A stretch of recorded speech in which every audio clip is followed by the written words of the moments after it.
بسم اللہ الرحمن الرحیم۔ السلام علیکم ورحمۃ اللہ وبرکاتہ۔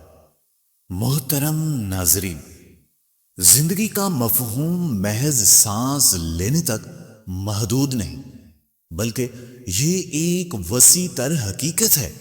انسان جو کہ اللہ تبارک و تعالیٰ کی ایک برگزیدہ مخلوق ہے، اس کا وجود ہمیشہ باقی رہتا ہے، البتہ اس کے قیام کے مقامات بدلتے رہتے ہیں۔ وہ ایک جگہ سے دوسری جگہ منتقل ہوتا ہے، لیکن اس کی ہستی فنا نہیں ہوتی۔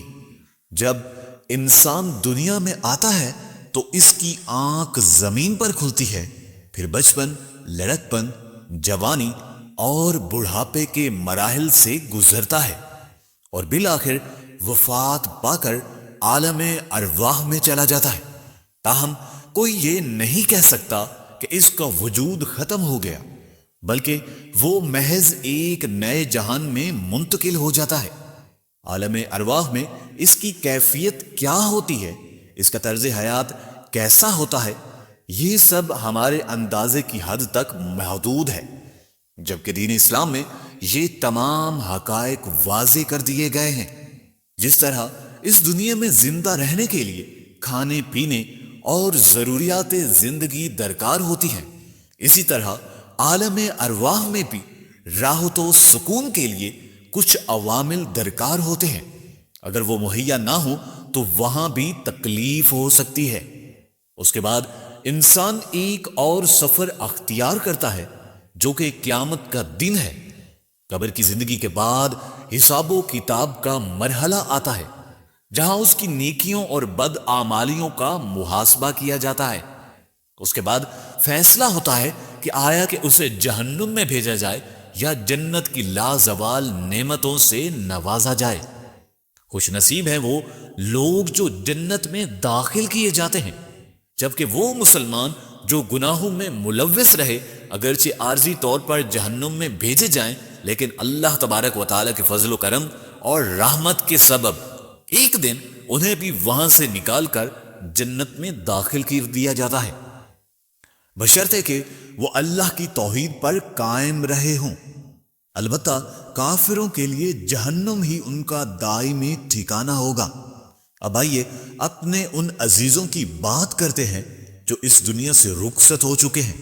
وہ ہمارے والدین، بہن بھائی، رشتہ دار، عزیز و اقارب اور دوست احباب تھے، جن سے ہمیں بے حد محبت تھی اور وہ بھی ہم سے بے پناہ محبت کرتے تھے۔ وہ ہمارے ہر غم میں ہمارے ساتھ شریک ہوتے، ہماری خوشیوں میں خوش ہوتے اور ہماری مشکلات پر فکر مند رہتے تھے۔ جب وہ اس دنیا سے رخصت ہوئے تو ہم چند دن ان کے غم میں افسردہ رہے، مگر کیا محبت کا تقاضا یہی تھا کہ ہم انہیں بالکل بھلا دیں؟ یہ ایک تلخ سوال ہے، لیکن حقیقت پر مبنی ہے۔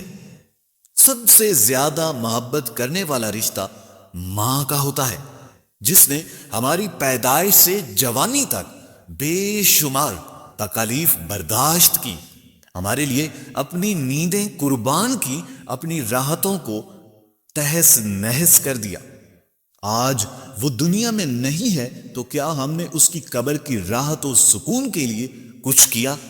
جس ماں نے ہماری زندگی کی آسائشوں کے لیے اپنی خوشیاں قربان کر دی، کیا ہمیں اس کی قبر کی زندگی کی کوئی فکر ہے؟ اس کے ساتھ ساتھ ایک اور تلخ حقیقت بھی بیان کرنا ضروری ہے، جو تلخ ضرور ہے مگر حقیقت پر مبنی ہے۔ انسان کی فطرت میں تقریباً 75% بے وفائی موجود ہے۔ وہ اپنے زندہ رشتہ داروں اور دوستوں سے گہرے تعلقات نبھاتا ہے، لیکن جو عزیز دنیا سے رخصت ہو جاتے ہیں انہیں چند دنوں میں ہی بھول جاتا ہے، چاہے وہ اس کے کتنے ہی قریب کیوں نہ رہے ہوں۔ جس طرح دنیا میں زندہ رہنے کے لیے خوراک، لباس اور آسائشیں ضروری ہیں، اسی طرح قبر کی زندگی میں بھی ہمارے مرحومین کو کچھ ایسی چیزوں کی ضرورت ہوتی ہے جو ان کے لیے راحت کا سبب بنے۔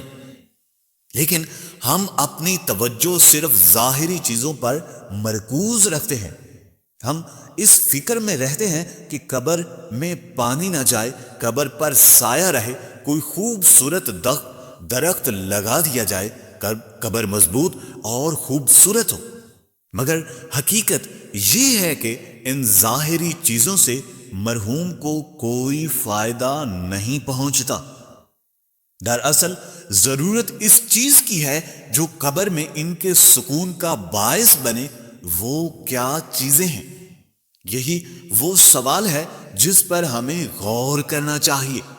قبر کی زندگی میں اگر کسی چیز کی حقیقی اہمیت ہے تو وہ ہے مرحوم کے اپنے اعمال، چاہے وہ نیک اعمال ہوں یا بد اعمال۔ ہر انسان اپنے کیے ہوئے اعمال کے ساتھ قبر میں داخل ہوتا ہے۔ اگر وہ نیکیوں کے ساتھ اس مقام پر پہنچا ہے تو اس کی قبر اس کے لیے جنت کا ایک باغ ہوگی جہاں اس کا شاندار استقبال کیا جائے گا۔ لیکن اگر خدا ناخواستہ وہ گناہوں میں ڈوبی ہوئی زندگی گزار کر دنیا سے گیا ہے تو اس کی قبر قیامت سے پہلے ہی ایک قیامت کا منظر پیش کرے گی۔ اس پر سخت حالات مسلط کیے جائیں گے اور وہ تکلیف دہ عذاب میں مبتلا ہوگا۔ اللہ تبارک و تعالی ہمیں ایسی قبر سے محفوظ رکھے اور ہم سب کو قبر کی وحشت، قبر کی گرمی اور ہولناکیوں سے نجات عطا فرمائے۔ اب بات کر لیتے ہیں کہ عید کے دن مردے کیوں روتے ہیں اور کیوں پریشان ہوتے ہیں۔ عید در حقیقت اللہ تبارک و تعالی کی طرف سے اپنے بندوں کے لیے ایک عظیم تحفہ ہے۔ اس دن ہمیں بے شمار نعمتیں اور آسائشیں حاصل ہوتی ہیں جو شاید پورے سال ہمیں میسر نہ آئیں۔ لیکن کیا ہم نے کبھی یہ سوچا ہے کہ ہمارے مرحومین جو ہمارے ہی اپنے تھے اس دن کس حال میں ہوتے ہیں؟ وہ اس دنیا کو دیکھتے ہیں جہاں ان کے اپنے لوگ زندگی کی چمک دمک میں کھو چکے ہیں، انہیں کوئی یاد نہیں کرتا، ان کے لیے کوئی دعا نہیں کرتا، اور یہ دیکھ کر وہ افسردہ ہو جاتے ہیں اور روتے ہیں۔ جس طرح ہم زندہ رشتہ داروں کی خوشیوں کا خیال رکھتے ہیں، ٹھیک اسی طرح ہمیں اپنے مرحومین کا بھی خیال رکھنا چاہیے۔ انہیں دولت، جائیداد یا دنیاوی آسائشوں کی ضرورت نہیں، کیونکہ وہ ایک اور جہاں میں جا چکے ہیں۔ انہیں ضرورت ہے تو ہمارے نیک اعمال کی، ہماری عبادات کی، اور سب سے بڑھ کر ہماری دعاؤں کی۔ وہ ہماری دعاؤں، صدقات اور نیک اعمال کے منتظر رہتے ہیں جو ہم ان کے ایصال ثواب کے لیے کرتے ہیں۔ ہمیں اپنی مصروفیات میں سے وقت نکال کر ان کے لیے کچھ نہ کچھ ضرور کرنا چاہیے، خصوصاً ان مواقع پر جو عبادت اور دعا کے لیے مخصوص ہیں، جیسے عیدین، شب معراج، شب برات اور دیگر برکت والے ایام۔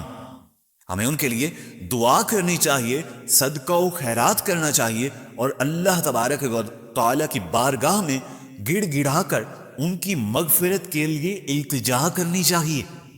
وہ اپنے اعمال پر پشیمان تو ہو سکتے ہیں، مگر اب ان کے لیے کوئی دعا، کوئی فریاد قبول نہیں ہو سکتی، کیونکہ ان کا وقت مکمل ہو چکا ہے۔ البتہ ہمارے پاس وقت موجود ہے اور ہمیں چاہیے کہ ہم ان کی مغفرت کے لیے دعا کریں، کیونکہ یہی ان کے لیے بہترین تحفہ ہے۔ عید کے دن ہمارے مرحومین کی عیدی یہی ہے کہ ہم ان کے لیے دعا کریں، نیک اعمال کریں اور ان کے ایصال ثواب کا انتظام کریں۔ وہ خود نماز نہیں پڑھ سکتے، قرآن کی تلاوت نہیں کر سکتے اور نہ ہی کوئی نیک عمل کر سکتے ہیں۔ وہ کبھی دنیا میں ہنستے بستے تھے، آج قبر کی تاریکی میں محو استراحت ہے۔ کل وہ بھی ہماری طرح دنیا کی رنگینیوں میں مشغول تھے، آج مٹی کے نیچے جا چکے ہیں۔ اسی طرح ایک دن ہم بھی وہاں پہنچیں گے جہاں آج وہ ہے۔ اگر آج ہم اپنے مرحومین کا خیال رکھیں گے تو کل جب ہم قبر کی تاریکی میں ہوں گے تو اپنے پیچھے کوئی ایسا ہوگا جو ہمارے لیے دعا کرے گا، ہمارے لیے صدقہ دے گا اور اللہ تعالی کی بارگاہ میں ہماری مغفرت کی دعا کرے گا۔ یہ ایک نہایت اہم اور ضروری عمل ہے جس پر ہمیں لازمی عمل کرنا چاہیے۔ اللہ تبارک و تعالی ہمیں نیک اعمال کی توفیق عطا فرمائے اور ایسے اعمال کی ہدایت دے جو اللہ تعالی اور اس کے حبیب حضرت محمد صلی اللہ علیہ وآلہ وسلم کی خوشنودی کا سبب بنے۔ اگر آپ کو ہماری یہ ویڈیو پسند آئی ہے تو کمنٹ سیکشن میں اپنی قیمتی رائے سے ضرور آگاہ کیجیے گا۔ انشاءاللہ ہم اگلی ویڈیو میں دوبارہ ملاقات کریں گے، تب تک کے لیے اللہ نگہبان۔